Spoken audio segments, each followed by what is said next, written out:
Join us every weeknight at 9 p.m. Central Standard Time, 10 p.m. Eastern. The Intrepid radio program, a Scotty Roberts Productions broadcast.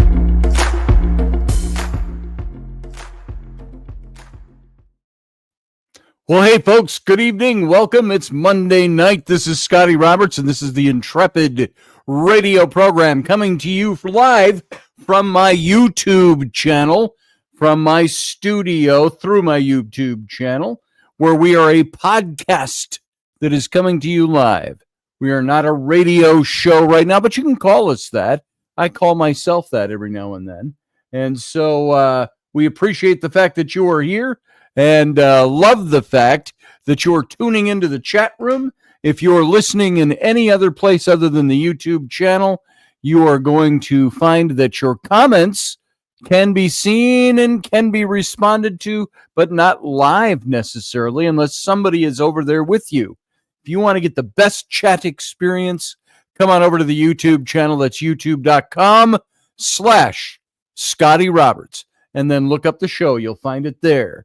And I see Field Guy and Elderberry and Grumpy Stack, Scott Allen are all starting to gather over in the chat room. Welcome, guys. Good to have you here. I see many more of you out there. You can come in live and say hello and expect to engage and be engaged over on the chat room tonight. I am going to talk about some stuff is not a good way to put it. Lack of a better word. Things about our Constitution tonight. Things about why the Constitution is pure genius. What is good about the Constitution? What is the best thing about the Constitution? What are the best things you can pull out of the Constitution in principle? And so I think it's going to be kind of a fun little exploration. JP, welcome. He says, I see the usual suspects are here. Welcome to the chat room. And also, what was I going to say? I have got just a couple of other little news stories I want to hit tonight before we start digging into our topic for this evening. And your feedback is welcome. So come on over to the chat room. You can call into the show, generally not during the bulk of the body of the show, which is not me, which is the show itself I'm talking about. And I'm going to put the link over in the chat room, and that's the link where you can call into the show if you want to make some comment, or you can comment over in the chat room, and hopefully I'll see it and be able to respond to it live. So, without further ado, I don't know why that phrase comes to my mind. I don't use that except on radio. Some of the things we say, the cliches that tumble off the end of our tongue, are things I wouldn't normally say. Without further ado, I was saying adieu to no one. Adieu, isn't adieu farewell? So without further farewell, am I saying I'm going to do this or I'm going to do that? is it adieu to the previous things I was saying? I don't even understand the phrase, but I've heard it so many times and used it so many times. There it was. It came tumbling off the tip of my tongue. So much ado about nothing. Ado. A space do. Ado. Much doings about something. Much ado about nothing. I love the play, by the way. Great Shakespeare. I was never in that one, but I've enjoyed it. So I'm rambling a bit, but I've got a couple of things I want to bring up. Did you know that the major cases against Donald Trump are just starting to disappear? They're just dissipating into pure air. All these major things that they were trying to make sure by all means that he was accused of and got convicted of, even his conviction on his case in New York, it's looking like that just may go away. That whole case may be dismissed. It's not too surprising, no. It would have been surprising prior to the election. JP said that's not too surprising. No, it's not. And people are saying, well, now that he's got immunity, they're like, well, now that was voted in, though, by the Supreme Court. So I'm assuming that immunity is retroactive. But what people are not understanding, because I'm hearing a lot of this, I think there's something to differentiate here between what is supposed to be immunity and what is not. What the Supreme Court ruled is that any official act of the president is not something they can pursue him for, and that's something he has presidential immunity for. But then there are also things they say that a president can do in office that they may pursue him on if it is outside his official acts of office.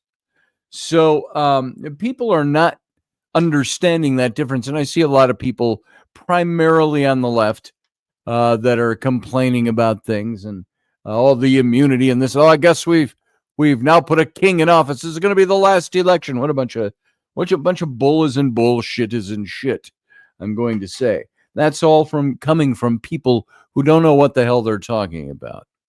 Now, looking at Trump's sentencing, this whole thing, as of today, was standing ready to be canceled. Will reality, the question that I see that was asked here, will reality ever take a bite out of Alvin Bragg's outrageous case? And it's well established that presidents are immune from any criminal process, state or federal. This was prior to the Supreme Court having to clarify. Let us, the Supreme Court, spell this out for you in the law, as if you don't understand what we're saying.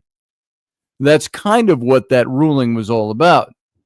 Now, there's an old quote, the law is an ass. That's an old English proverb that's now liberally practiced by certain American judges who are neither sensible nor fair. Now, New York judge Juan Merchan has consistently proven the point of his maltreatment of Donald Trump in the ill-conceived, if not farcical, prosecution brought by Manhattan District Attorney Alvin Bragg. And the case resulted in preordained guilty verdicts last May in a trial that stands as a monument to injustice. But on Friday of last week, in the aftermath of Trump's presidential victory, Merchan, who had announced that he was going to render a verdict, and then he was going to set a timeline, they do that on Friday of last week. Instead of doing any of that, a couple of days even further delayed, Merchan canceled this week's scheduled sentencing and reluctantly agreed to formally consider a defense motion to dismiss the case entirely. And a sensible and fair judge would grant that dismissal. That may exclude Merchan, of course, when you're talking sensible and fair. If you don't know, Merchan is a anti-Trump, activist judge whose daughter has made shitloads of money off of Trump's trial, which should recuse the judge immediately, all on its own. Also, Bragg he ran on getting Donald Trump. And we all know the details of the case, and I've recited them here several times. But you've got an activist judge, an activist prosecutor, all kinds of what I think is malfeasance, but malpractice within the courtroom. That once it was going, nobody could stop that. Who can go into an active courtroom and say, all right, enough of this BS, we're ending this trial today? You have to wait for the outcomes. Now, in a previous letter to the judge, several of them, defense attorneys made a compelling argument that the conviction should be vacated, given their client's election as the next commander-in-chief. It's a position that's constitutionally unique. And they correctly contend that immediate dismissal is mandated by the federal Constitution and the Presidential Transition Act of 1963, and the interest of justice to facilitate the orderly transition of executive power. And so, indeed, it's all well established that presidents are immune from any criminal process, state or federal. This same principle necessarily extends to a president-elect, who has to be free from disruption occasioned by the transfer of power, as 3 U.S.C. 102 notes. And states have no authority to transgress federal laws passed by the Congress, including the Transition Act. So Alvin Bragg, a state district attorney with no federal power, is the one who brought this case against him. Now, interference by a local prosecutor and or a judge could jeopardize the national interest, prove detrimental to the safety and the well-being of its people, as the statute explains. So in his Friday order, Merchan also recognized his authority to set aside the verdicts if mistakes were made at trial, which would merit reversal. There were so many that you'd need a calculator with infinity technology to keep track of all the mistakes made. Chief among them was that prosecutors relied on tainted evidence, prohibited in the presidential immunity standard enunciated by the Supreme Court on July 1st. Testimony from White House officials such as Hope Hicks and Madeleine Westerhout, as well as numerous presidential records, should never have been introduced in this trial. They quite clearly constituted official acts that are protected and thereby inadmissible, just as the defense argued in vain pre-trial. But Merchan was unmoved. Judge Merchan's courtroom was a cesspool of incomprehensible rulings that deprived Trump of a fair trial. Both judge and prosecutors worked in concert to engineer the guilty verdicts. Now, for months, Bragg has opposed dismissal. He implausibly claims that such immunity evidence was wholly unimportant and had no bearing on the outcome. Really? Why then did his prosecutors emphasize the crucial nature of that very evidence during closing arguments? Now, considering Merchan's blatant anti-Trump bias throughout the trial, he could still side with Bragg by asserting that the court's reversible error was merely harmless and had little or no impact on the jury's verdicts. Now, if he does that, the judge has to turn a blind eye to how the high court specifically foreclosed this type of harmless error analysis. So should Merchan reject dismissal? He would allow the Trump team to seek an immediate appeal on the immunity issue. It represents such an affront to the law that the entire case stands an excellent chance of being overturned on that basis, should it go to appeals and not be dismissed ahead of time. Now, the trial court's immunity mistake is just one of many egregious errors committed by Mershon. His courtroom was a cesspool, I'm repeating this, of incomprehensible rulings that deprived Trump of a fair trial. Now, both the judge and the prosecutors worked in concert to engineer the guilty verdicts. Did you notice that? Did you see that? Were you observing this? At every turn, they manipulated the law and mangled evidence while operating outside the confines of the legal process. So political bias smothered the defendants' due process rights. They were run through an industrial-sized shredder, if you will, which, by the way, that reminds me, I saw a picture in the news over the weekend of a big white truck outside, was it the Capitol building or, it had to be the Capitol building because of the Senate chambers, and it had initials on the truck, and you look up those initials to see what company that is. It's a company that offers shredding services to offices and corporations. So this huge semi-truck pulls up to the state capitol, and now after the election, why have they got a truck coming with industrial-sized shredding machines? There's a question for you. Now, at every turn, Mershon, Bragg, manipulated the law. They mangled the evidence. And the charges themselves were so convoluted as to be incoherent. We still don't even know what Trump was convicted of. You can say, well, 34 felonious counts of trying to hide money or something like that, hide payments. That's not what it actually was. Theoretically, bookkeeping errors were allegedly committed to further another crime in an additional attempt to influence the 2016 election. But wait a minute. What crime exactly was committed? That was the hidden charge. In theory, they're saying the bookkeeping errors that he's being convicted of were allegedly committed to further another crime, a much deeper crime, in an unlawful attempt to influence the 2016 election.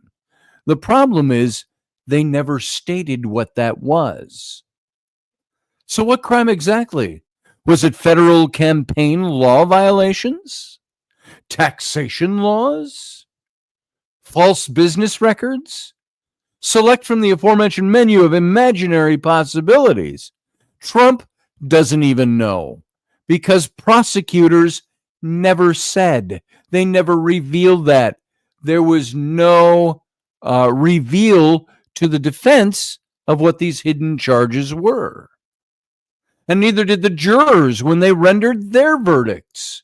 So in an appalling instruction to the panel, Mershon declared that the jurors did not have to identify which crimes were supposedly perpetrated and need not agree unanimously. That's appalling in our system of jurisprudence. If you're scratching your head like me, you're not alone. Even a high school civics student knows that unanimity in criminal convictions is a bedrock principle. The Supreme Court has reinforced that standard repeatedly. And yes, Mershon ignored it with impunity, and he gave the jurors a pass by telling them ahead of time, instructing them, you don't have to be unanimous. Meaning, if you don't get it, you don't have to be unanimous. We'll still allow the conviction. So the dilemma for Trump is that he can't appeal any of the judge's legal errors at trial, with the exception of an adverse immunity ruling, until there's an official adjudication, which occurs only at sentencing. So at present, that process is on hold indefinitely. And so, by the way, when people say to you, well, Trump is a convicted felon, well, technically he's not, because the judge has not ruled on it yet. If he had a conviction, he could be appealing it already. He can't appeal something that has not been finalized by the judge. So the dilemma for Trump is that he can't appeal anything. Now, this is by design. Mershon and Bragg both know that the convictions will get tossed if an appellate court ever gets a gander at the trial charade. And that's precisely why they aim to defer or delay sentencing, perhaps until after Trump leaves office in 2029, January of 2029. And the president would spend 4 years with a coercive sword of Damocles dangling overhead. Now, if that's their unscrupulous theme or scheme, it would violate New York state law, CPL 380.30, which requires sentencing at a specified date no later than 12 months from the entering of a conviction. Not that Mershon gives a rat's ass about that law. Thus far, he seems unmoved by the great weight of the law that frowns on his Machiavellian machinations. Either determined or desperate, his honor, Mershon, clings dishonorably to a vindictive prosecution. Trump was falsely accused and wrongfully convicted. Yet Mershon persists in propping up a tortured case that should have been squashed by him the moment the indictment was rendered. It was a harebrained prosecution from the outset, motivated by a politically driven district attorney, Alvin Bragg, who happily embraced the Democrats' corrupt lawfare campaign against Trump.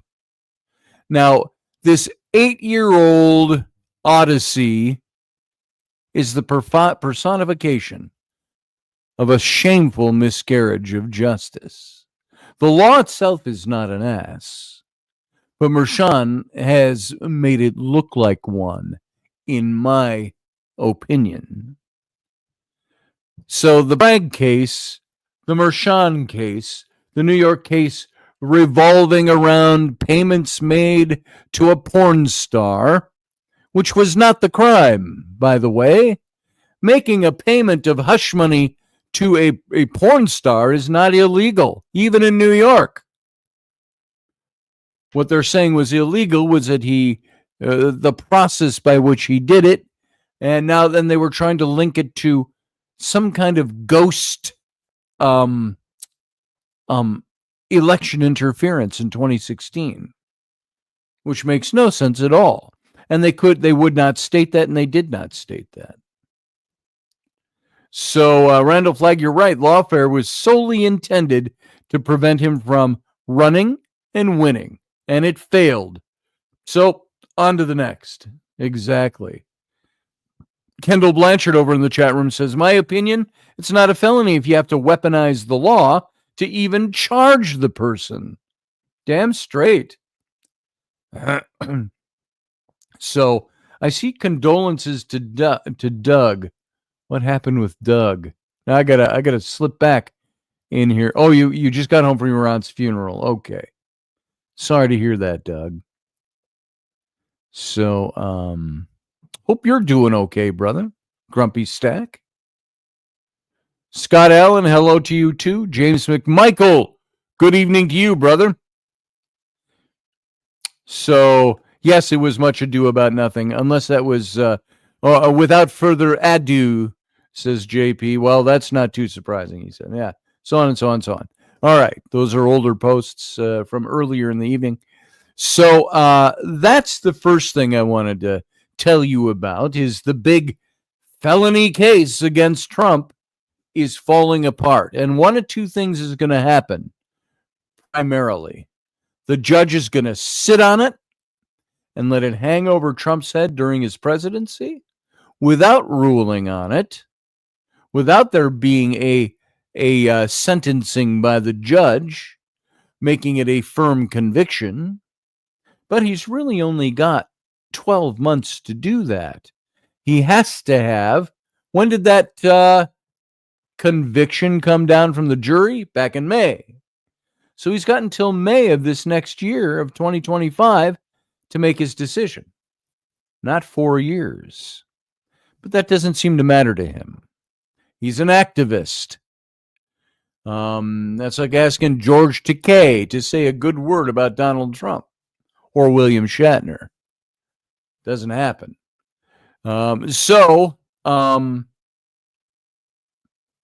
Is he going to dismiss this case? Do you think? I think that's the only common sense thing to do, unless he wants to waste more time and more money of the American public's. Now, I've also got this whole January 6th thing. You heard about this? About Smith? Jack Smith. Did you know on this other big case of Trump's, Jack Smith has requested to dismiss the January 6th charges against Trump. And the appeal dropped in the Florida docs case and his documents case as well. He's got those two things that are running.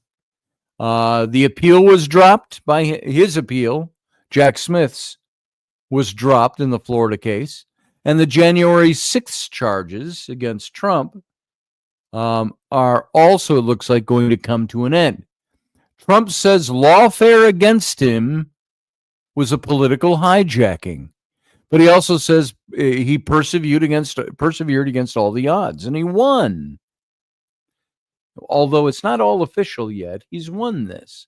A judge has dropped the charges against President-elect Donald Trump in the D.C. case against him, following a request that special counsel Jack Smith made on Monday.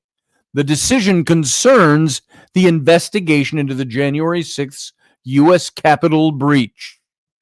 And Fox News Digital had reported that they learned of Smith's request earlier in the day today.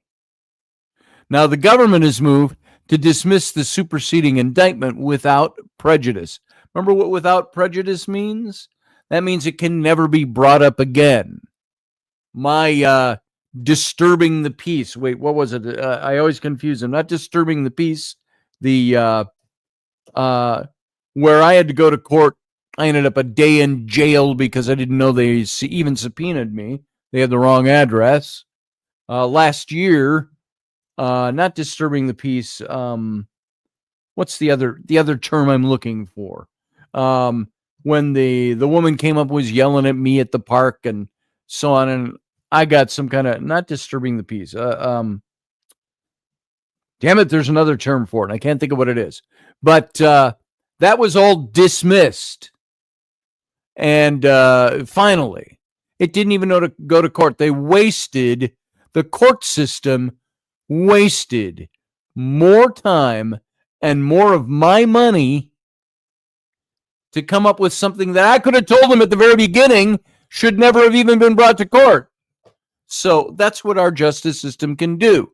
Now, I will make this amendment to that by saying I believe our court system is there to protect us, to work for us. But for the most part, what do you find? All the little things, the daily things. You walk into a courthouse in a county, if you're not a town of 100 people, you walk into a major metropolitan area courthouse, it's packed every day with people having trials for this, trials for that, hearings for this, hearings for that, postponements for this, postponements for that. Meanwhile, most of the people involved in all of those are people who are wasting their time, spinning their wheels over charges that are stupidly ridiculous. This one for me, no, it wasn't a restraining order. It wasn't creating a nuisance. It wasn't harassment. There's a different, not disturbing the peace. Damn it, what's that called? It's just like that, because I keep saying disturbing the peace, and they kept correcting me. No, it's It's right on the tip of my tongue. I can almost see the words but can't form them. But it's where we're in a public place and there's an argument going. And so we both got nailed with this disturbing the peace or whatever it was. And whatever it's called. There's another official term I can't think of. And it'll come to me and I'll go, oh, that's what it was. That's simple. And you go, oh, that's all it was.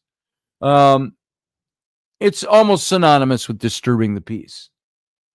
And so, as you all know by that story, I was sent a subpoena, but I never got it because they sent it to the wrong address. And it was never forwarded. Nobody ever came looking for me. They had my email.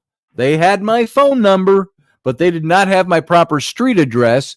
So rather than, hey, let's send this dude an email and tell him we got your subpoena back in the mail or we could not serve you with this, so you have to show up on this date or call our office and get this rescheduled. No. They made no phone calls to the accurate number that was on the file. I saw it. My email was in the file. They didn't send me an email, but they had the wrong mailing address. And because it didn't get to me through the mail, they just let it go and they put out a warrant for my arrest. And the cops, I had actually called the cops to come to my house because there was a mysterious car. My daughters were worried about it, my little girls. So I said, we'll just call and have them run the plates.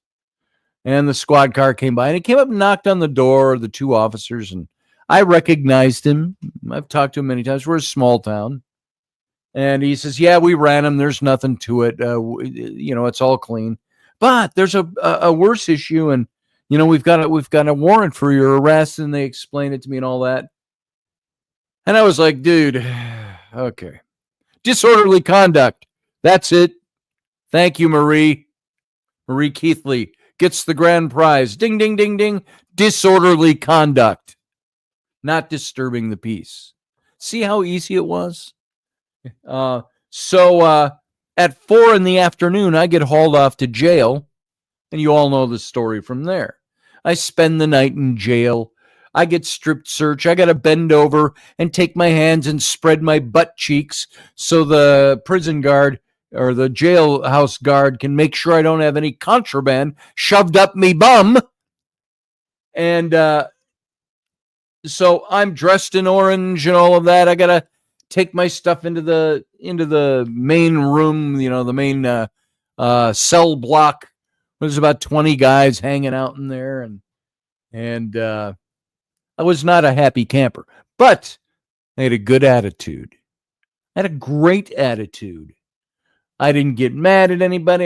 I aired, hey, this is a little irritating, this whole thing, but we'll get it sorted out, I said.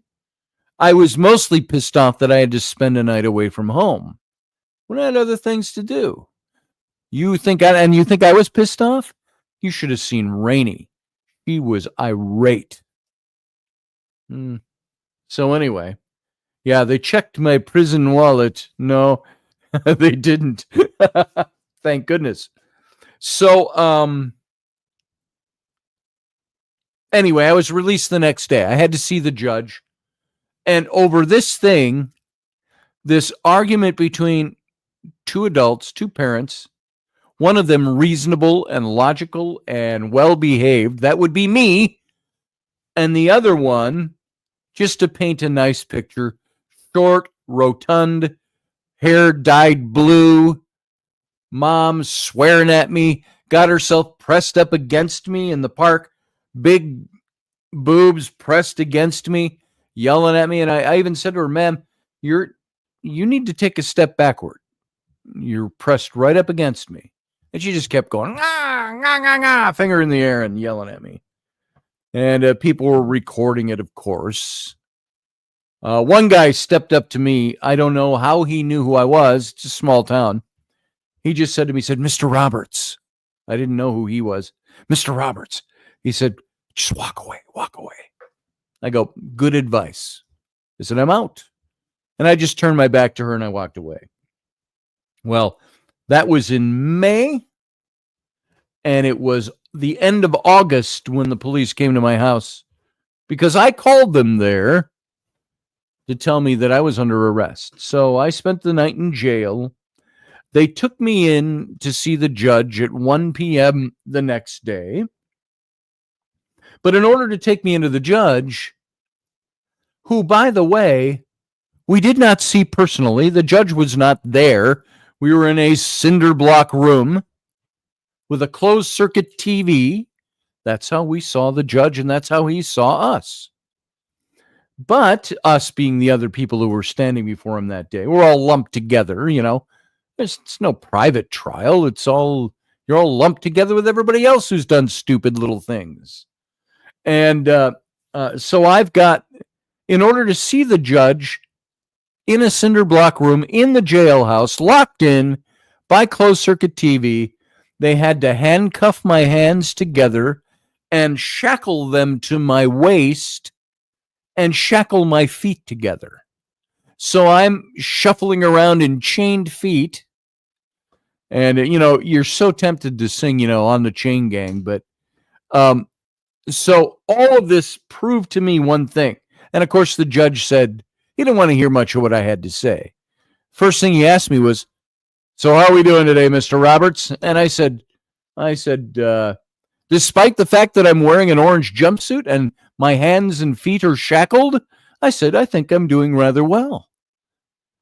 And I was probably the most articulately spoken person there, as far as I could tell from what I observed. Anyway, within the hour and a half, I'm out on my way home. And I was not happy about the whole experience. Now, in retrospect, my take on that, how I'm fitting this into the story here about Trump, which is a much more grandiose thing than my little piddly pissant thing, was that the court system, as I started to say, is there, yes, to protect people, but no, mostly, primarily, it is there to impose fine. Now, some of you may disagree with that. That is like saying state troopers are hired by the state not to protect people, but to be, in a sense, tax collectors. They're the ones that they have to issue tickets, and they make sure that you have to pay your tickets and so on. Now, yes, I don't by any means degrade the state police. They are trained to do a specific job. They're tough bastards, some of them. They're pretty good. But it would be like using that same argument. So the judicial system is there for a purpose, but there is also a part of the judicial system that is hugely there for self-profit.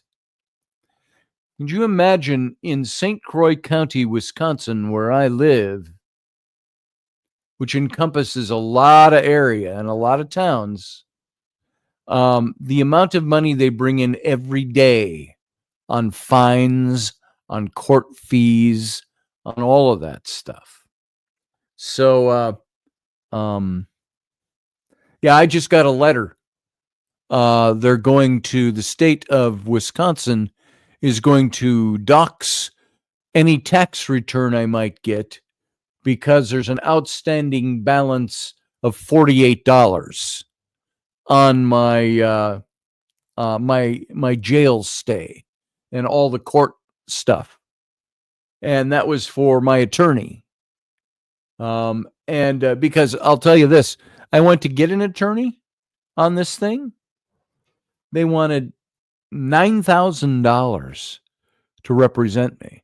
And I said, look, my goal is to go into court and prove I didn't do this, because that's what it has to be. It's not you're presumed innocent. You got to mount a defense. And I wasn't presumed innocent when I didn't show up for court. I got arrested, my freedom taken away. So I still had to go to court. And I didn't have $9,000 on hand. So I told the court, I said, I can't afford a defense in this. And they said, well, you're not indigent, so we can't appoint you an attorney, but we can help you out. It's a court-appointed attorney that you got to pay for. So My attorney was very good, and apparently there's still $48 outstanding, which I just got a letter on in the mail saying we're going to dox your taxes this next year. Oh, for fuck's sake. Is this going to go on? The court should pay me money for all the waste of time I had to go through and the fact that I had to pay an attorney at all. I should be reimbursed when I am found not guilty or dismissed with prejudice. Can never be brought up again because I didn't do anything wrong. There you go. Cheers. Now, maybe somebody would try to blow holes through that. You try to talk about this stuff in front of a judge, you get shut up. No, don't need to hear that. It's not, they don't let you say very much. So I suppose unless we go to trial, my attorney was ready to go to trial. I said, I'll go to trial. I'll pay for trial out of the principle of the thing if I have to. But then I expect that the court is going to reimburse my fees if I am found to be not guilty. So, which I already am. If I am not found guilty, should be the way to say that. Anyway, sorry, that brings up that whole old story because this is what we saw going on with these Trump cases. There is a miscarriage of justice here. And who's got to pay? Hopefully, I thought that I had heard that Trump is going to have returned to him. Wasn't it $500 million that he had to pay? Well, that was a different case. Wasn't that the Fani Willis case? Or was it the who's the other? There was another black prosecutor woman. Was she the Georgia DA? I get them all mixed up, but they're all being dismissed. They're all getting overturned. Trump took the one to the appellate courts, and the appellate courts basically left all the attorneys pleading with the judge to not sanction them. And so Trump will get all that back. Yeah, there it is, Kendall, the Georgia DA. So Trump will get back the $500 million he had to put out. So I think I should get my several $1,000s I've put out on this thing back, plus my billable time for being in jail and the amount of time I had to go to court. Yeah, I had to go defend myself, but I'm supposedly presumed innocent. And how many people just pay the fines because they don't want to go through all the bullshit? I think primarily you have a lot of judicial systems on county levels and state levels that get away with murder, figuratively speaking. And that's how they rake in the money they take in. All right, enough on that. So Smith had filed a motion to drop his appeal in this classified records case against Trump. Now, the moves come after Smith earlier this month, after Trump's victory in the 2024 presidential election, signaled that he would begin winding down his case against Trump. And the filing went live on the Department of Justice docket on Monday afternoon. It's today. Now, Smith had already filed a motion to vacate all deadlines in the 2020 election interference case against Trump in Washington, D.C. It's a widely expected move, but one that stopped short of dropping the case against Trump completely. Smith had said that his team planned to give an updated report on the official status of the case against Trump on December 2nd. That's next week. Now, Trump pleaded not guilty to all charges in the case, and he took the fight to the U.S. Supreme Court, arguing on the basis of presidential immunity. The High Court ruled that Trump was immune from prosecution for official presidential acts, forcing Smith to file a new indictment. It's almost like a double jeopardy there. But they had to reshape the indictment.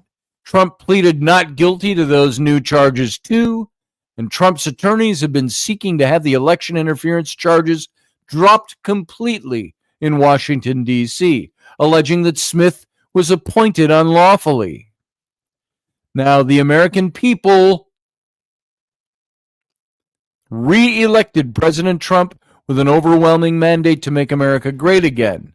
Today's decision by the DOJ ends the unconstitutional federal cases against President Trump. And it's a major victory for the rule of law. That was a Trump spokesman who said that. For the incoming White House communications director, Stephen Chung. He said the American people and President Trump want an immediate end to the political weaponization of our justice system, and we look forward to the uniting of our country. Now, Trump pleaded not guilty to all the charges stemming from both of Smith's investigations, and Smith is expected to resign as special counsel before Trump takes office, wherein Trump said the first 2 seconds after he is sworn in, he would fire Jack Smith as special counsel. Now, granted, there are a ton of people on that side of this argument that would say Trump's getting away with something and he's guilty and so on and so on, but he's not. That's the whole point of all of this. All due to their error. Exactly, Kendall Blanchard. Exactly and precisely. So all of this, as I was reading these things today, made me think about the Constitution, the constitutional rights of Donald Trump, the constitutional rights of us all. And I wanted to look up some essential constitutional points. And instead, I came across this great article called The Genius of the Constitution, the Founder's Design. And the Constitution's genius begins with recognizing both the virtues and the limitations of human nature. It establishes this system we have of government that channels human nature toward the good of all. Now, the first plan that the framers tried after declaring independence was called the Articles of Confederation. And the government that the Articles created failed because it was too weak to coordinate national policy among states with all different kinds of priorities. Now, by the way, and I've mentioned it before, there's a book I've been listening to as I do artwork by Bill O'Reilly about the presidents. Can't remember the title off the top of my head. And they go through every one of the presidents in brief. It's about a 20-hour listen, this book. And well worth picking up and reading or listening to if that's the way you get your books. It works for me while I'm working. And to see the intricacies and the details and the almost the chaotic nature of the way states' governments all work with and against each other and with and against the federal government and so on. It's just crazy. All the different entanglements that all these presidents got into. As time moved further on from the first couple of presidents, you saw it right away starting to kick in. So these Articles of Confederation, the government that the Articles created failed. It was too weak. Before the government could do almost anything, the Articles required a unanimous vote by all of the states, which often put the states in the position of voting against their own individual interests. So the framers saw that it was not realistic to expect the states to do that. George Washington wrote, quote, "We have probably had too good an opinion of human nature in forming our confederation." End quote. So the framers tried again. They created a system of government that did not deny the pursuit of self-interest, but instead helped to direct it toward compromise and consensus. The framers knew that human nature made this a difficult task. James Madison, for example, wrote that if men were angels, no government would be necessary. And that if angels were to govern men, neither external nor internal controls on government would be necessary. And so the challenge they faced was that you must first enable the government to control the governed, and in the next place, oblige it to control itself. That's some great stuff from James Madison. So the Constitution accomplishes this by preventing too much power from ending up in too few hands. And the Constitution divides and disperses governmental power. It makes it difficult for any person or group to obtain power without first seeking to compromise and reach consensus with the others.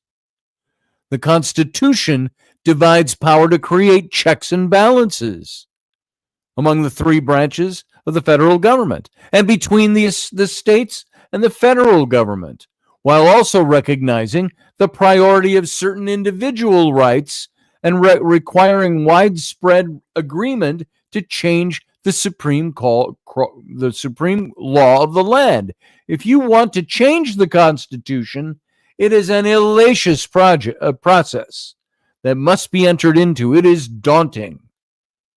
And it's meant that way so the law of the land cannot be controverted or changed willy-nilly or on a whim or a political bent. Then you had federalism. The Constitution divides governmental power in different ways. Federalism divides it vertically between the state and the federal governments, and state government is closer to the people and therefore should be principally responsible for looking after the people's domestic and personal interests, especially as the country and its population spread, and the federal government should be increasingly unable to address these ongoing needs. So you see the difference there? This is where the abortion issue came up in front of the Supreme Court, and the Supreme Court said it is not under the purview of the federal government. This is states' government's issue. I don't care where you stand on the issue. You have to be blind on what your personal opinion is if you abide by what the Constitution says. It doesn't matter. Same thing, and many of you who are friends of mine saw the posts that I had between a friend of mine who is a gay man, and I've known him for 35 years. Brilliant artist. And he was criticizing something I said after the election, where I think all it was that post I put up on my Facebook that said, President Trump, electoral and popular vote, both House and Senate. It's good to be an American. That's all my post said. And he came in with like, well, yeah, it's good for you. Well, your rights aren't being taken away, and yada, yada, and it all went like that. And I thought I had a pretty good conversation with him. I know the guy, he's a friend. And he pretty much said at one point as he was wrapping up his argument, and my position was one of just to say, hey, brother, I feel you. I feel where you're coming from, but consider this about the law and so on. And he said, well, that's just it. You just think you know everything, and you're arrogant and narcissistic, or whatever words he used. You just think you know everything. And I said, well, I would differ with you on that. I said, just like you are doing here with me, I'm just expressing my opinion. I said, which you can disagree with. And then I invited him to come on this show. I said, come on my show. Let's talk about it. Present your case. I said, let's talk about it. Teach me what I don't know. What am I missing? What rights of yours are being taken away? I want to hear about it. Because I don't know everything. His response to that, I'll take a pass. So Anyway, going on. States laws do. How would I say this? How was I going to say this? Let me backtrack that. Especially in the abortion case, as a prime example, federal government said the Supreme Court said this is not under the purview of the federal government. That is not what the federal government was designed to protect. That's states' law. So all these people who are getting a lot of women caterwauling about, oh, I'm losing my rights and all of this. I try to ask them, could you please delineate for me what rights you've lost and which ones you're going to lose? Well, the right to abortion. I said, that's not you losing your rights. I said, take it up with your state. And you know how the arguments go. So the Constitution divides power in different ways, is the point I was making. You had the Federalists and the Anti-Federalists at the time. On one hand, giving states too much power would hamper efforts to address the country's collective interests. For example, if Maine were invaded, Florida might consider that the cost of helping with resources and lives outweighed the benefits of preserving the Union. Or if each state had its own currency, trade and commerce would be almost impossible. So the question was how to strike the right balance between the individual interests of the states and the collective interests of the nation as a whole. And this is where the genius of the founders come in. Yeah, it might have been a little bit of a process. They had to kind of learn through the process, but they developed something that worked. Always mindful of the need to set limits, the framers designed the Constitution so that the United States would give specific powers to the federal government, not vice versa. The states, remember that program we did? The states created the federal government and gave it the power that it possesses. The states do that. So who is over the federal government? The states. The federal government is not over the states. The states are over the federal government. Marie Keithley, I just saw your post here. Criminal justice, the criminals get all the support, and we, the innocent, get screwed. Ain't that the truth? Whew, that's it, Scott Allen, Confronting the Presidents by Bill O'Reilly, and he had a co-author on that. Fantastic, phenomenal book. If you're doing artwork and you listen to books, listen to it. It's fantastic. You will get a breath of what these guys, these presidents were all about and what they dealt with and how they got to where they got. And the book is, as O'Reilly says, it's a no spin on the presidency, meaning he's not going there trying to establish this guy was right by conservative values and wrong by liberal values. He's not doing any of that. He's just presenting them for who they were, what they did, what they accomplished, and what they did wrong. And it's a powerful little book. I think everybody should read that book or listen to it to get a view, better understanding. I've been studying this stuff for 50 years, 40 in my adult life, and I'm learning new things from this book. It's really good. Anyway, so moving on. The 10th Amendment therefore says that any powers not directly given to the federal government are reserved to the states respectively or to the people. In other words, the states are assumed to have powers that are not given away. And the federal government has only the powers it receives and that are enumerated or listed in the Constitution and voted on by the states. The states control the federal government, not the other way around. And people don't even know that. That's wet and cold. Not the tasty. It's got a weird taste because I had a lemon lime drink mix in there from earlier today. And it's in one of these tumblers that my wife makes, these 20-ounce tumblers that keep the ice is still in there from mid-afternoon today. So I just went and filled it up with water. And so it is watered down about the teaspoon that was left of lemon lime with water.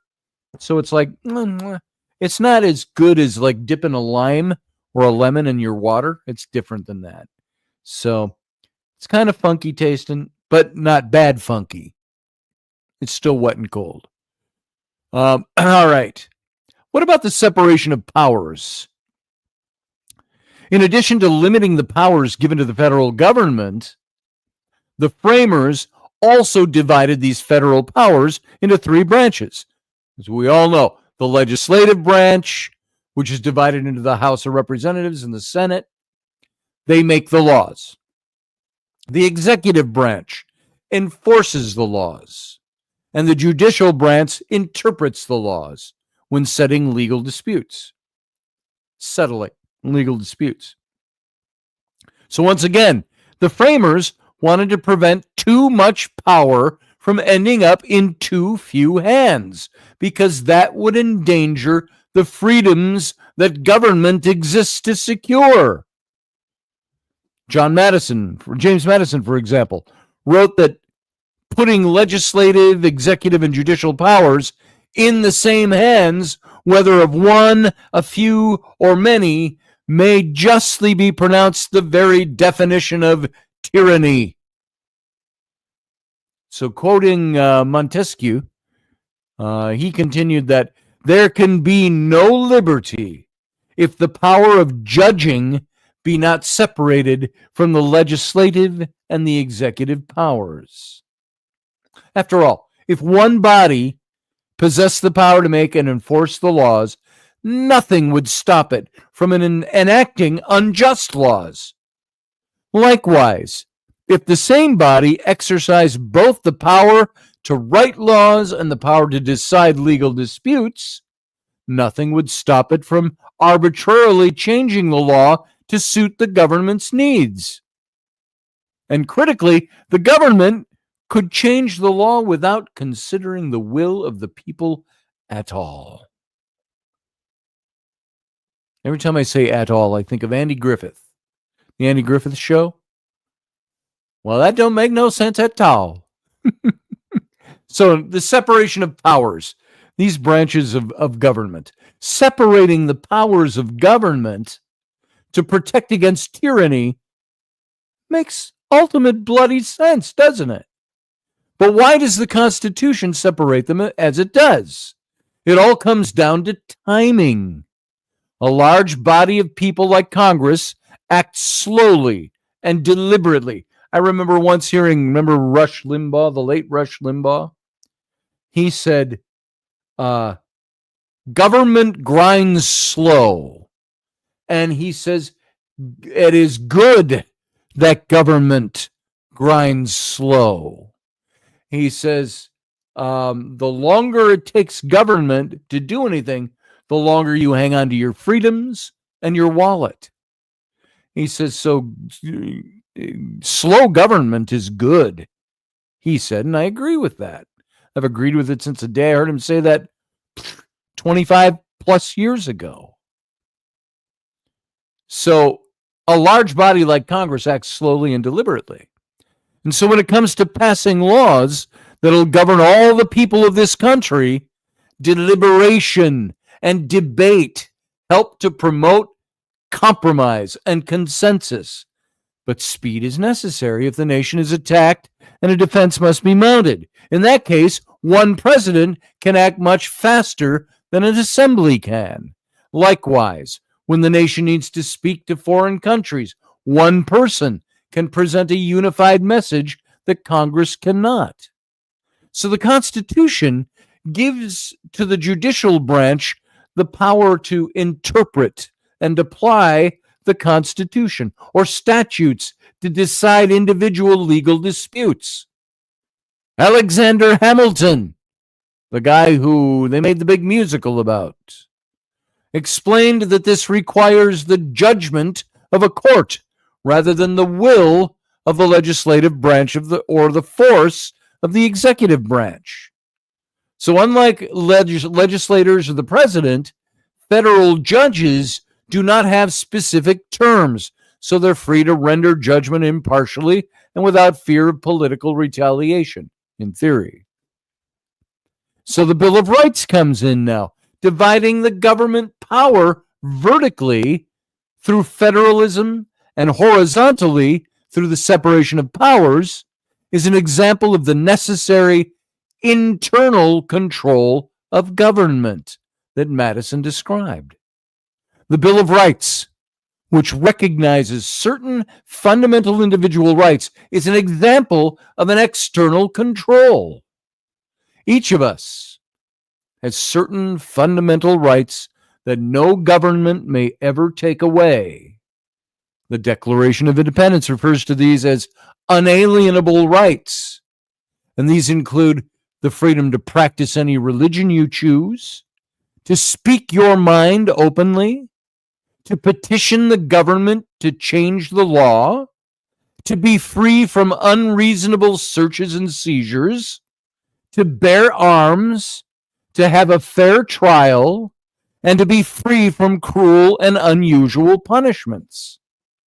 The Bill of Rights guarantees those rights for each and every individual, even if the government or a majority of the people might wish to deny those rights to someone.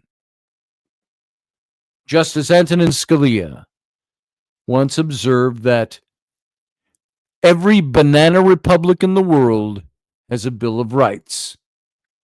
Most are just words on paper, because those countries' constitutions do not prevent the centralization of power in one person or in one party.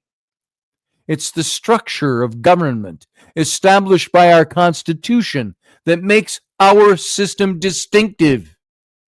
Federalism and the separation of powers, a bicameral legislature, and a judiciary that's independent of the two political branches combined to form a design for government that makes the Bill of Rights real and meaningful. And this was the master genius behind the way the founders put together our system. The Great Compromise, one of the most contentious issues at the Constitutional Convention, was the representation in Congress that each state would have. And delegates from larger and more populous states wanted more influence in the Congress. Delegates from smaller states wanted equal representation. What to do? Connecticut delegate Roger Sherman came up with a brilliant solution: a bicameral legislature, 2 chambers, composed of a House of Representatives and a Senate. And in the Senate, each state would get equal representation, 2 senators per state. In the House, states would be given proportional representation based on population. And it's quite possible that without this agreement, the convention would have been derailed without producing a constitution that could be ratified anywhere. So, amending the Constitution, remember I said it is a daunting process? The U.S. Constitution is the oldest written charter in contiguous use anywhere in the world. And in the famous case of Marbury versus Madison, the Supreme Court in 1803 explained that the framers wrote the Constitution down for a very practical reason, so that its rules for government may not be mistaken or forgotten. When he left office, President George Washington said that because the Constitution expresses the people's will, it is sacredly obligatory upon all, until it is changed by an explicit and authentic act of whole people. That act is the process for amending the Constitution. Now, how does that process work? By permitting amendments or changes to the Constitution. This allows the people of today both to continue operating with the rules that have been established and to change those rules if they see fit to do so. By design, amending our great Charter of Liberty is difficult, and it requires extensive deliberation to ensure that amendments reflect the settled opinion and will of the people. Imagine some of the flurry and the flotsam that comes up as wanting to change the laws of our country and our Constitution. Imagine what would happen if we did not have a process that was difficult to mount. It needs to be a difficult, deliberate process.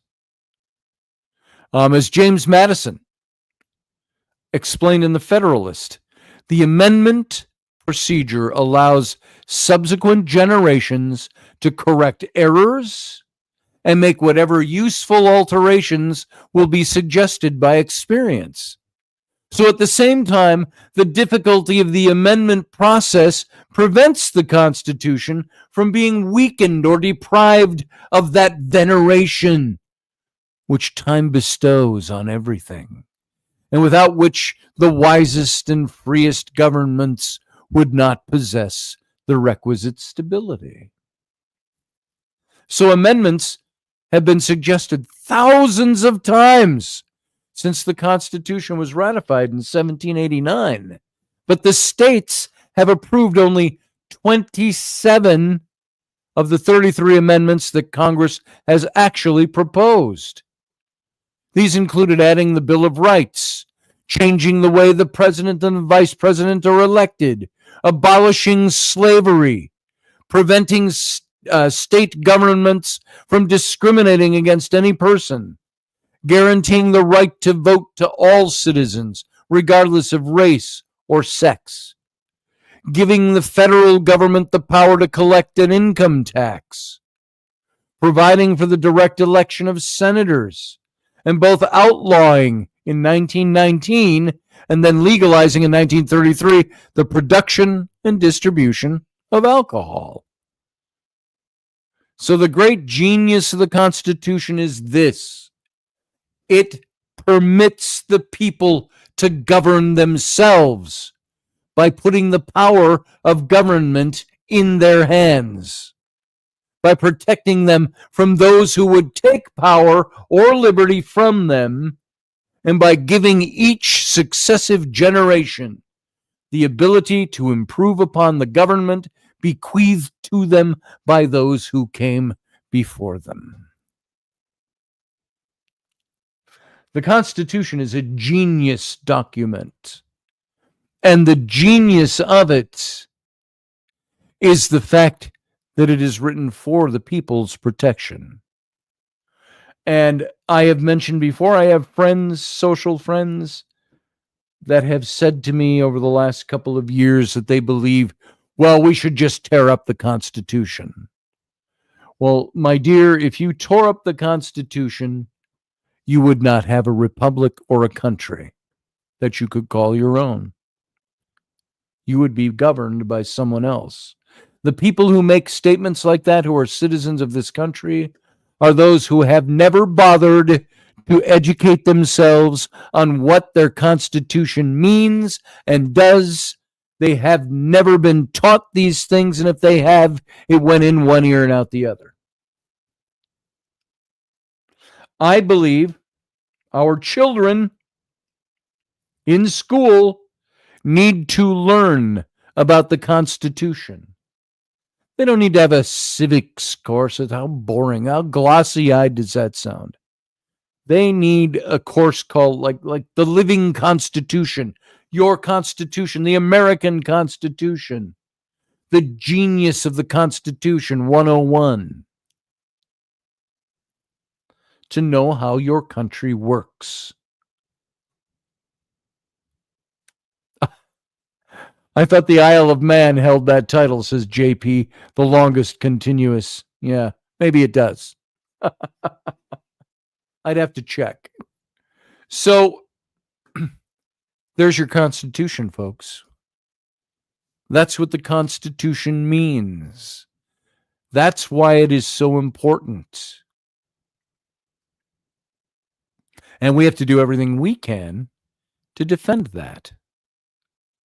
So I hope that this was useful for you. We're going to take a little bit of a break now.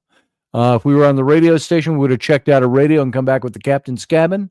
But now we'll just kind of do a mock version of that. We're going to cut out with Intrepid Radio and come back with the Captain's Cabin in a few minutes. I hope you will all stick around. If you got to leave, now's a good time to do it, because it's going to be open for your conversation, your questions, your comments, your calls in the Captain's Cabin for as long as that lasts. With a cutoff point. Who am I talking to? So all of you, thank you for being here. If you can't stick around, you have a good night, and we'll see you on Wednesday. If you can stick around, sit tight. We'll be right back. Live long and prosper. The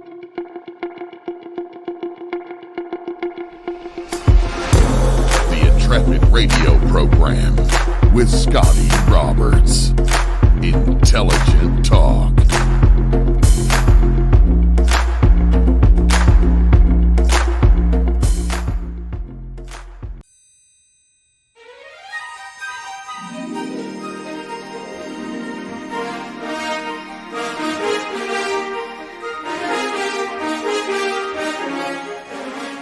Hey folks, this is Scotty Roberts, and this is the Intrepid Radio broadcast.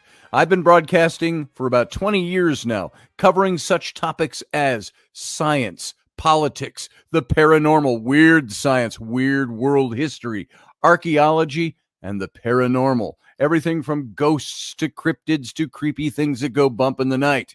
So every week I bring you 3 new episodes. Come and join my channel and also be a patron to this site. So see the details below, and we'll see you here.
Are you looking for a really awesome and amazing graphic designer? How about an illustrator or a photographer? This is Rainey Roberts, and I wanted to tell you how you can get my designer, illustrator husband, Scotty Roberts, to work for you on your project. Do you have an awesome self-published book but no cover, or even worse, a cover that really sucks?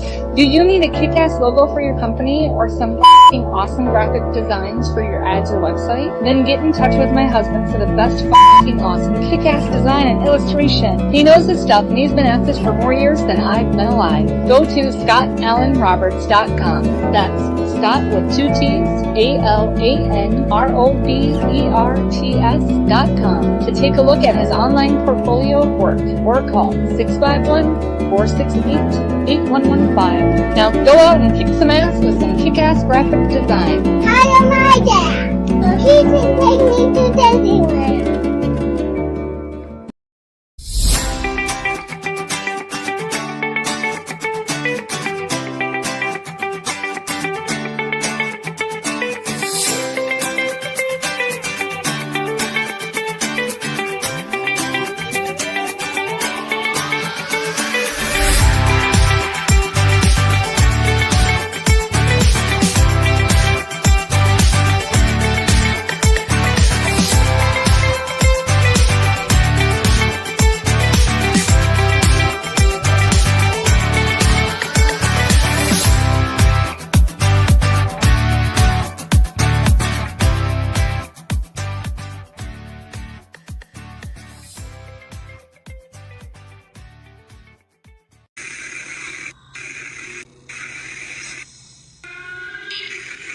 Dave, I love you, brother.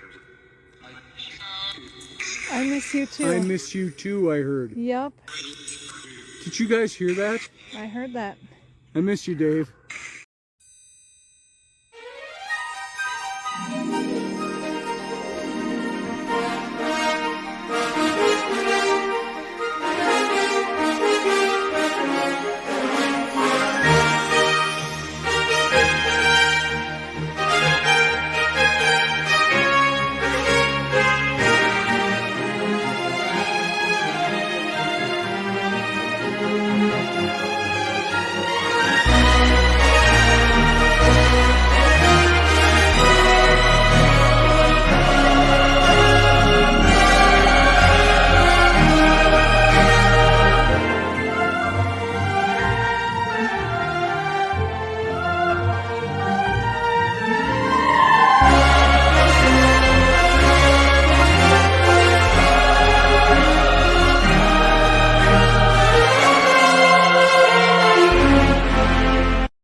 Hey, Scott Allen, wasn't that a song? Let's all go to the lobby. Let's all go to the lobby. Wasn't that something in the movie theaters? Or am I remembering that wrong? Anyway, yes, we all went to the lobby. Welcome back to those of you who are here. Welcome to the program. We will go as long as there is meaningful conversation. And it is... what time my time? It is 10:24 my time. We have basically 36 minutes left to do this show. We'll go as long as we want. This is the after show.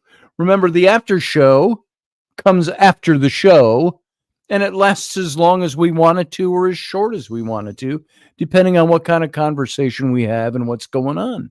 So I leave that all up to you if you guys want to call in. The link is in the description. And I generally, if I have less than 10 people still signed into the chat room, I'll call the show. And we're down to 7 already. So let's see what everybody wants to do. Hey, Terry Pitts, how you doing? Good to see you, brother. So this is the dwindling, closing, declining minutes of the show. So if you all would like to, if anybody would like to say anything, come on in and give us a call. If you want to talk about the Constitution, if you want to talk about any of the things we talked about tonight, or if you got something else altogether on your mind, give me a call. Let me know how things are going.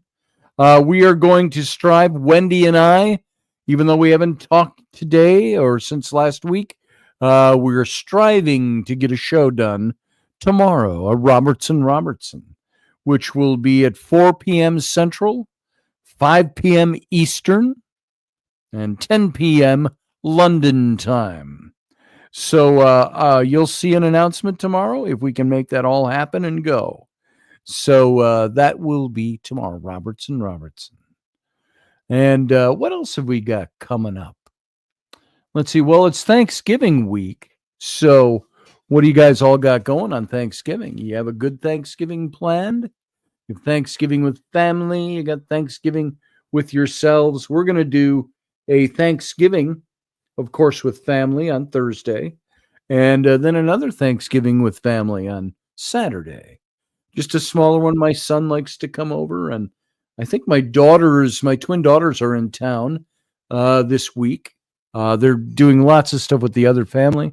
Their other family, their grandmother isn't doing well, I guess, and things like that. Their mom's family, who I've been divorced out of since 2000. So it wasn't final for a year or two, but apart since 2000. And so 24 years. It's a long time. And so I don't have much to do with that family at all. I see some of her brothers every now and then. They're friends of mine. One of them is especially, and I see him from time to time. So there's JP. How you doing? Doing all right. How you doing? I'm good. Good. What's shaking, man? Not much. Just kind of trying to tie up things here around the house before I go visit family.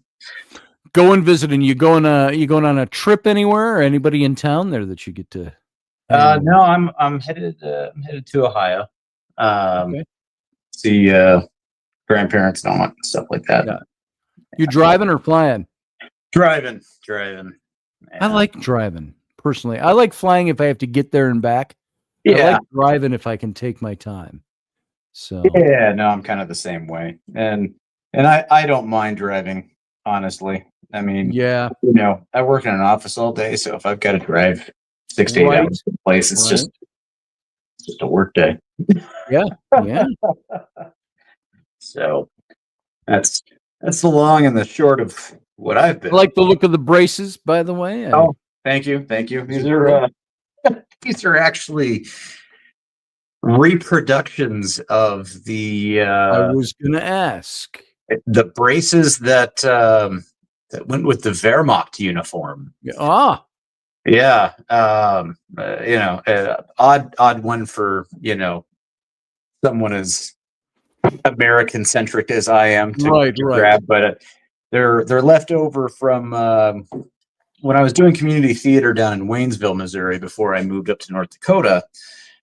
We did a production called Auschwitz Lullaby. Oh, And in that, obviously, you have casting, auditions and all of that, and they asked me to come and play Hauptstimme für Hans Gunther, who was that's für Butson Cooper, whatever you said. Hauptstimme für Hans Gunther. Yeah, Hans Gunther. basically is a rank of a captain in the SS running the camps. And the costuming they had gotten, and you got to remember, this is a tiny theater. Was it any good or just horrible? Oh, I didn't get atrocious. It literally came in the same kind of plastic bag that you get your costume from Spirit, the Halloween store. oh my. Okay. And this is a tiny theater. Yeah, I think max capacity was like 92. So the audience is right up there on the stage. And it's Sure. like, if you're walking out in a Halloween costume, they're going to notice. And if you're So the guy playing Hitler had one of those little plastic masks with the elastic. right, string. yeah. No, there was no Hitler in this production, thank God. that's But it was one of those things where I was like, look, if we're covering, if we're doing this production and we're covering such a heavy topic, it deserves the respect of accuracy. Yes. Especially in such an intimate, small setting. If this was a major sized playhouse or theater or whatever, where you got to go real garish with the stage music, so the nosebleed section back up in the in the balcony can see your facial expression. That's one thing, but when it's not even 45 feet to the back row, Right. people notice that stuff. And so I actually, on my own time, went and sourced, the M44 wool tunic, M34, wool trousers. We altered the trousers so that they'd be breeches. I got the boots, I got the cap, I got the proper shirt. And there are places I got to imagine that you can find those. There are lots of World War II reenactors that are out there. That's exactly where I went, and I found all that, and I got all the proper cuff piping and all the proper rank stuff for the collar, all the proper sleeve insignia and stuff and things like that. Because again, heavy topic. Accuracy should be, I'd always said a fantastic Halloween costume would be the black SS or a Gestapo. And I thought, but you can't wear those. You can't do that. A great way to get hit by a car crossing the Yeah. street. And anybody remember that Saturday Night Live sketch? When you think of what's supposed to be horrific, right? The SS and the Gestapo come to mind. Put on a zombie mask, and there you go. Right there, you go. Zombies, SS. But man, they had slick uniforms. They did. Hugo Boss. Yeah. They may have been horrible assholes, but they knew how to dress. They knew how to dress. They were snappy dressers. So, But I yeah, said that once, and some guy called me, "You are just an anti-Semite." And I said, "No, I said the Nazis were snappy dressers. They were. Doesn't mean they that were they good weren't people." jerks. Yeah, Doesn't mean they're not evil. I mean, come on. right. When somebody plays the devil in a movie, they always, devil looks sharp, Devil's sharp, isn't he? Yeah, but so these are the braces from that. Nice. I hung on to a couple of things and gave the rest to the theater. That reminds me of some comedian I saw a bit on. He was doing a bit on. He says something like to the audience. He goes, "I lucked out. I got a really good wife." And everybody kind of mumbles a little bit, and he goes, He says that's a good thing. And he said, because you could have a really bad wife. He says, like look at Job out of the Bible. He says, you got Satan. Satan takes his kids, it takes all his wealth, takes all his property, and destroys everything. But his wife lived through the whole thing. Yeah. And somebody said, look, you missed his wife. Satan says, yeah, I know. So, yep, I did. I know. You're talking tonight in the show regarding Constitution and everything and the framework and stuff. And kind of in a couple of points, you brought up that people need to learn this stuff.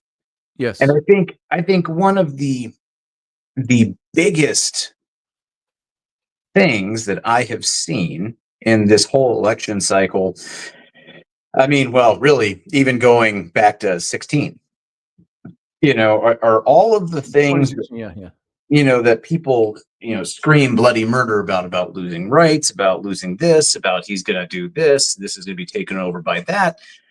And I have literally had to go in and explain to people panicking and then get all, every dirty thing under the sun. Where they're like, oh, this is going to be horrible and this is going to happen and blah, blah, blah. And it's like, look, man, even if the Republicans control the House and the Senate, even if the Republicans control the presidency, the fact of the matter is that you've got, 100 people in the Senate, and you got how many? 400 some in the House that all have to come together to make something a bill. Yes. All right. Because even if you're still holding the majority, there's going to be plenty of people in that majority who are going to disagree with things, because we are all individuals and we all have our own thoughts and opinions, and they're all representing their districts, their communities, their states. And, so the idea that this is going to be some sort of just writ large, everything goes the Republicans' way 110% of the time is a load of crap. Yep. And then so many times that I've had to go back to the 10th Amendment with things, whether it's Roe v. Wade or a different topic or whatever. And it's like, look, education, I think, is the Department of Education is probably the biggest one that I've had stuff here recently about. And it's like, look, this is a state's thing, man. This is a state's thing. This is not enshrined in the Constitution, and the 10th Amendment expressly states that anything that is not covered in this document falls back to the state. So if you've got a problem with something, look to your state. Write your state representatives. Write your governor. Write all of those people. Talk with those people when they come on the radio or they have open, not open houses, town halls, things like that. Like, guys, you aren't losing any rights. It's hard to lose the right that technically you didn't have under the Constitution, and this argument is being done at a constitutional level. They have no leverage to do anything because it's handled by the states. This is not some sort of just black and white, you're screwed and it's the federal government's problem and fault. It's not. The Department of Education stuff is like, look, so they're one to, first of all, Republicans have been trying to do away with the Department of Education since, Right. you Reagan. could say 1979, but basically 1980. All right. And the Department of Education wasn't its own department for how long before that?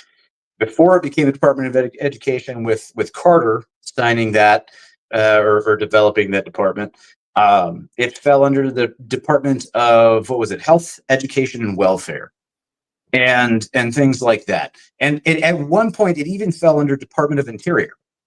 All right, so there's a whole bunch of things. It's like you're worried about us not having fairness in schools. You're worrying about the quality of education. You're worried about all of these different things. And it's like, last time I checked, unless you're a conspiracy theorist, or you're a conspiracy theorist like I am, that Stanley Kubrick actually directed the moon landing, but he was such a stickler for accuracy that he demanded they film on location on the moon. Right. The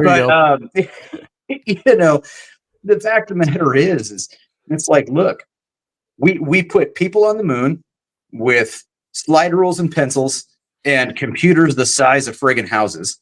All right. We designed the world's fastest piloted aircraft in production and continuous operation. I'm not including the X-15 and things like that. With pencils and slide rules, guys. We did this on the education system that was at the state level prior to the Department of Education. Anything revolving around, any kind of fairness or equal access to education programs, student loans, etc.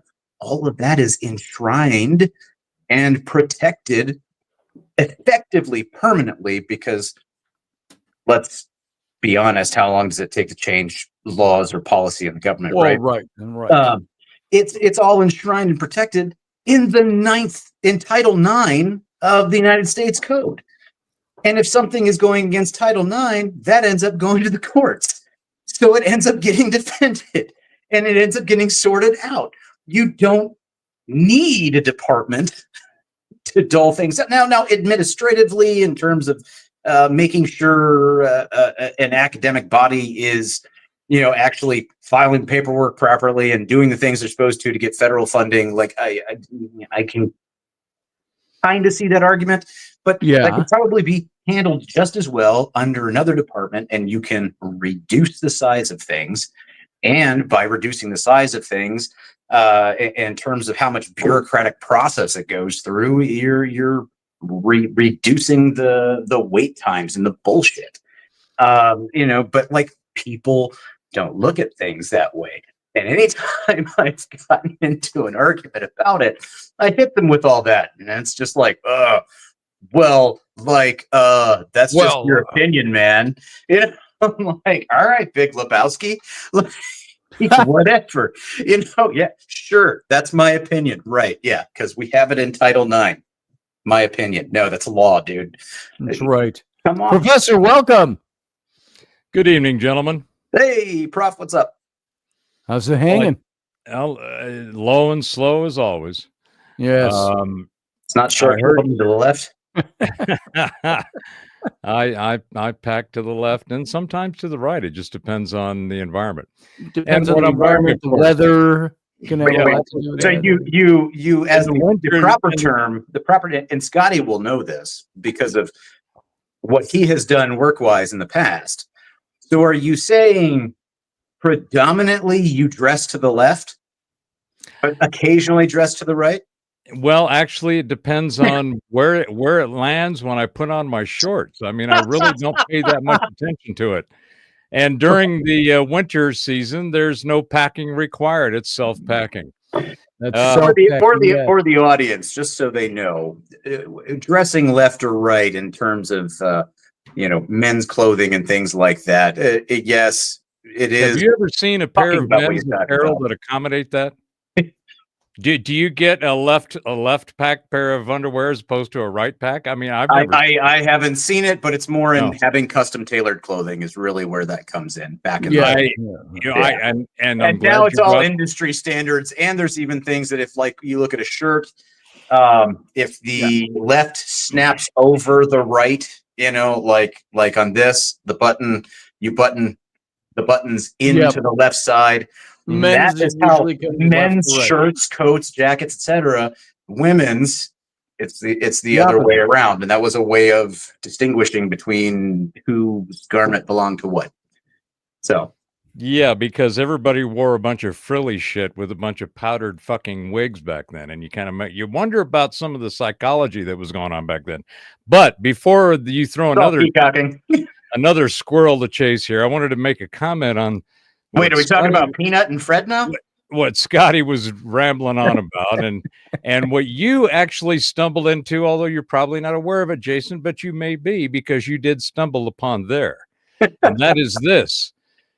What Scotty was going on about and all of this news about all these cases being dismissed and all of the bullshit that went in to concoct them and craft them and carefully curate them to get them to a point to where they would be the headline and it would create a narrative that everybody would have to, listen to at least, and hopefully in their case. Jason's miming this as you go along. Yes. For the deaf. So all of that, and to what you were talking about, Jason, and there's all these different regulations and rules and laws and systems and processes that are kind of supposedly checks and balances, but they've been corrupted over the decades. They've turned into a clogged crap of chaos, which is why none of it works anymore. But if you strip it down to the fundamentals, if you strip it down to the fundamentals of the way it was originally designed and then go at it word for word. In fact, I was a big advocate and still am that, the first day of swearing in a new Congress, they all need to get in the chamber together, all 535 of them, and do a PowerPoint briefing. Read the Constitution, read the Constitution word for word, and affirm each sentence as they go through by vote. Now, the main point that I was hearing both people would lose their mind if you had to do that, and in Jason's is this systems and processes. That is what we are returning to finally. Systems and processes. We're getting away from this emotionally fueled, goal-oriented, altruistic, without thinking things through model, because that's what all this bullshit we've been going through for 16 years. It really started back in O'Bumble, and it just got worse and worse until we had to let the idiots run the asylum for 4 years so that people could see that by themselves, this might not be a good idea, that, hey, these people clearly haven't got a clue how to run things. So that is part of this cultural energetic shift that I think we just saw. Now there's more interest and emphasis, and at least at a minimum, an awareness of the importance of systems and processes to get things done, how to use them to get things done, how to use them to fix things that need to be fixed. And more importantly, when you round up a bunch of renegades and rebels and throw them on a pirate ship that have each individually unique talent stacks, they've got skill sets that are very good. They have a lot of integrity for their track record.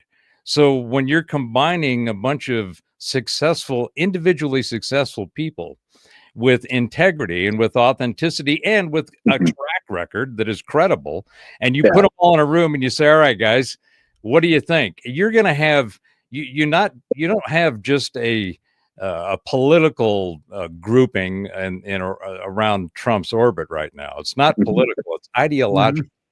You have the most diverse ideological group of thinkers and performers in together, focusing on the same general goal, each looking at different aspects of the stuff that they have to tackle in order for the overall goal to be achieved. That is what we're seeing, and in my opinion, because I don't think I have ever been more tuned in and interested for all the elections I've seen in my life until this one. I've never really played much good goddamn for whoever chooses who for a cabinet member. Maybe every now and then you go, oh, that's a cool cabinet member. I like him. This one, I've watched every one of them and paid attention closely and said, this is really good. He's really putting together a phenomenal team. And I see a lot from the other side of people saying, we've got to thwart him at every move. We've got to prevent him from getting his cabinet passed and stuff. Do you know why they're doing that, Scotty? They're in a major, they're sailing down a ginormous river of denial. Yes. They can't even recognize that anything that they did contributed to their failure. They right. You know, there's even the folks that are going around saying, well, Trump stole the election. It's like, okay, yeah, you guys have been in power, you run everything. And how did he get in there and do that? Right. And it only works when you lose every time. I love how people are reacting, and it's not just the the beltway bandits and the governmental people and the pundits and stuff like that. I mean, it's the everyday citizens that are out there doing this. I had a brief back and forth with an individual on page today, which really honestly I need to stop doing because it's like talking to a brick wall. But they're sitting there trying to say that, like, Musk is a sociopath. And I'm like, how is Musk a sociopath? Please explain this. And then somebody, not that person, comes in with, it's never that person. It's always 10 other people that a quote of something, that on WebMD that paraphrased what's in the DSM-5. And I'm like, and they're like, he checks every box. I'm like, how does he check every box? Show me where he's being cruel and doing so purposefully because he gets enjoyment from it. Show me where, he has no regard for anyone else's feelings or anything like that. Just because he doesn't agree, your guys' policies don't agree or thoughts on policies don't agree doesn't mean that someone's a sociopath. Well, that's just a symptom of the bigger problem, and that is the mental just deterioration. I mean, there's a mental illness going on in people who are holding on to this shit. You cannot be. I mean, seriously, people have to call it for what it is. Yeah. Right. The symptoms, the conditions, the characteristics, the way that they conduct themselves, the way they look, the way they sound, the words they use are indicative of significant mental disconnect. And there's either a huge disconnect or a shitload of fornication going on in there. And I kind of lean more towards the fornication because mind fuck is about as clear as it gets for what you're seeing. And one of the things that I said to this person was, I was like, look, because they had mentioned, deal with a few sociopaths, people with antisocial disorder, and you'll understand, or somebody who has it. You'll understand. I've got an answer that you don't have, or that you're giving. And I'm like, look, here's the deal. I'm sorry that whatever it is that you've gone through, whatever traumas, whatever interactions have left you scarred to where you have a filter with which you look through life, that everything you see is this. But the fact of the matter is, whether it's antisocial disorder or, slash sociopathy or hyper, it's like basically you're becoming hyper vigilant because of your trauma. Hypersensitivity, everything that you're seeing is this, and hypervigilancy have very similar things. And, just because I drive down the road and I see a box on the side or in the middle of the road, or I see a dead dog on the side or in the middle of the road, does not mean that thing is attached to 100 pounds of unknown bulk explosive or multiple daisy-chained 155 artillery rounds that are filled with high explosive or white phosphorus and a pressure switch. All right? That doesn't make it that. Just because I've seen those things, or I've seen the ramifications of those things being put into use, does not mean that every time I encounter something like that on the road, that's what it is. And it's the same with, just because you've dealt with a few doesn't mean that everybody you come across, because they disagree with you or you disagree with them, means that they're a sociopath or they have antisocial disorder. Well, that's just another example of the weaponization of language and taking labels and adjectives and shit, and deciding that you're going to be cast now with this new category and delineation that we've changed on the way bringing it in. It used to mean this, now it means that, and you are that, and so you now owe penance for your bullshit. And it's like, okay, all of that narrative is collapsed. Yeah. And the people that you're talking about that you run into, fortunately, I don't, because I stay hunkered in the bunker. And even when I go out, I don't see any of the bullshit that all these spread people the knowledge. You have to wade into the sea of naysayers and uneducated. No. All you got to do is turn on your computer. They'll never get the good word of sense and sensibility and the Constitution if you don't. All you got to do is turn on your computer or your phone. I get all I need to see just by having that screen in front of me and between me and whatever's going on. Yeah. But so my point, or the point that I want to leave you with, is this: there is, and I don't know how many times I've gotten some kind of ping from JP about, is this the Ethereum and the Materium, or is this the great reveal?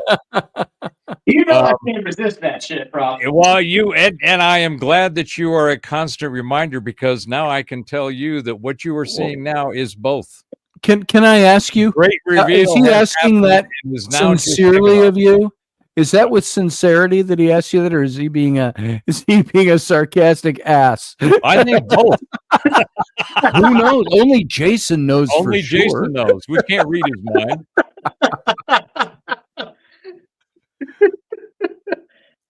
Every time it comes up, I've got to. There's an opportunity. I have to. I can't help. You got to slide it in, and I am. You can't imagine how humble I feel about giving you an opportunity to find something like that and execute on it when the opportunity appears.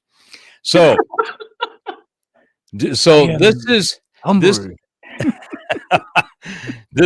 the great reveal is now. It's been brewing. We've been in the shadow of it for at least a couple of years in an intensity, but we have just there was an energetic shift that was a felt globally. One of my new shirts on my shop is "The Vote Heard Round the World," and I'm going to have one. The vote felt round the world. And what's happening as a result of that is that it has accelerated the shit that I've been talking about for the last several years about the new technology that's coming in. And now I'm starting to hear on various people that I follow that I think, they've got a good track record of intellectually analyzing what's going on. And I'm starting to hear them use the phrases and the terms that I've been using for a couple of years all of a sudden. One of them is Scott Adams, the Dilbert guy.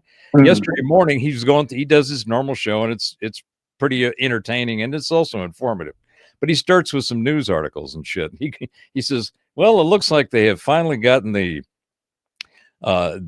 free energy is now here, and they figured out a way to get it out of the air. He said, so all of a sudden now you can get all the water you want out of the air and all the energy you want out of the air. And I've been saying those two. My book Future 3 is those two plus communications. So you'll have all the energy, all the water, and all the communications freely available to everyone in a device that fits in the palm of your hand. And then we'll be zapping the birds. That will be giving everyone cancer. That's happening now. And the other thing that's really cool, at least again from my perspective, I've been yammering on about blockchain and crypto and tokenization, right? So blockchain, crypto's been doing all right. Oh, it's not doing too bad, is it? Huh, for us hodlers? And it's only going up from here. I mean, Trump is dropping stuff, Vivek's all over it. Musk is. It's interesting. People don't really realize this, but the DOGE, the Department of Government Efficiency, DOGE, that's Musk's crypto. Dogecoin. It's the Dogecoin. Yeah. And people aren't talking about them. Kind of, why are you not but whatever. I saw that right away. As soon as they were like sitting there, I was like, yeah, Dogecoin. That's funny. So the blockchain is becoming a standard. Everybody's moving to it. They all realize that there isn't anything better. I have it on interesting speculation. Let's say recreational speculation. That blockchain, the model of the blockchain, like what makes it recreational. Oh, hold on. I'm getting there. Hold on to that thought. I'm getting there. The blockchain construct is a data construct that's what's known, or one of the definitions is it's immutable, meaning you can't change it. Right. If you change anything and you try to change it, that breaks the whole chain, right? Yeah. So that is a sequential, dependent, transparent, immutable set of data. Yeah. Well, it seems like it has some very interesting correlations to the physics and the biology that we currently have in our billiard ball grit model. And what it is it extends beyond the billiard ball grit model of Einsteinian physics, which is wrong, which is another one of the great reveals that's about to come out. So what's happened is the blockchain has been given to us as a side door of the prime directive. And the blockchain is the gift from the cosmos because it is the basis of the way in which the information in the cosmos is structured. And then our cosmic cousins said it's time for these guys. They're already at this point. We've got to get them to this new technology, away from this grit physics and into frequency physics. And we'll do that by introducing a data structure that will then propel them to get there. So the blockchain is from the cosmos. It is the natural order, the base fundamental construct of the way information flows. It's in frequencies. Frequencies can't be changed. They can only be created, right? That's how the blockchain works. Well, coincidentally enough, when you talk about recreational speculation, I think one of the most important things that we've been gifted from the cosmos, as far as our ability to function and sustain ourselves in this materium, is the plant kingdom. In the plant kingdom, we have a couple of very unique and very incredibly powerful plants and flora that has been gifted to us. One of them being cannabis, which I am a connoisseur and consumer, and I'm a snob for 54 years. Okay. That is, I think, and the CBD and all the other wonderful things. There's over 5,000 different things that are made out of cannabis, from rope to clothes to oil to medicine, etc. It's the most versatile plant on the planet. So, having been a geezer geek, being an old coder, an old computer guy, I'm going, all right, I can see where cannabis and code are our future. Mm-hmm. And you shall be the minister of cannabis and code. So anyway, that's my little rant about the future. I think we're going to see some amazing shit. The blockchain's going to transform everything. Yes. Systems and processes are going to be based on it. Yeah. Oddly enough, these expert systems, wrongly called AI, are going to go in and find all the efficiencies and inefficiencies in systems and streamline them. And then that system will be defined and implemented with the blockchain to fix it. And it's just, I'm watching it unfold in front of me, and I'm going, all right, this is cool. I'm either Nostradamus or Nostradumbass. I think that title's taken somewhere. Might be a little of column A and a little column B. I don't know. Yeah, maybe a blend in the two in that gray area.